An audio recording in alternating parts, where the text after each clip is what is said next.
Auto গাড়ি ভাইদের জন্য সুখবর নিয়ে আসলাম। Anti theft alarm system security lock, original China product, দেখে শুনে ক্রয় করবেন, প্রতারিত হবেন না।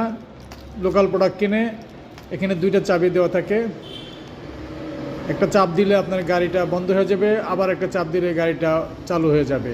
চোরে তার কেটে জোড়া লাগালেও আপনার গাড়ি চুরি নিতে পারবে না, ধাক্কা নেওয়া ছাড়া আর কোনো উপায় নেই। আপনার গাড়িটা লক হয়ে থাকবে সম্পূর্ণ অবস্থা। এটা কন্ট্রোলারের সাথে সংযোগ করে দিবেন, এটা যে কেউ এটা আপনার কন্ট্রোলারের সাথে সংযোগ করে দিতে পারবে। আপনার গাড়িকে নিরাপদ রাখুন এবং খুব সামান্য দামে আমরা দিচ্ছি, মাত্র 750 টাকায় আপনারা এই সিকিউরিটি অরিজিনাল প্রোডাক্টটা আপনারা নিতে পারবেন। বাজারে অ্যাভেলেবেল লোকাল প্রোডাক্ট আছে, দেখে শুনে ক্রয় করবেন এই অরিজিনাল চায়না প্রোডাক্টটা মাত্র 750 টাকায়। আপনি লক্ষ লক্ষ টাকা খরচ করে গাড়ি কিনবেন, মাত্র সামান্য টাকার জন্য আপনার গাড়িটা ঝুঁকিতে থেকে গেল। তাই নিরাপদে রাখুন, এই অল্প টাকার বিনিময়ে হলেও আপনার গাড়িটাকে নিরাপদে রাখুন।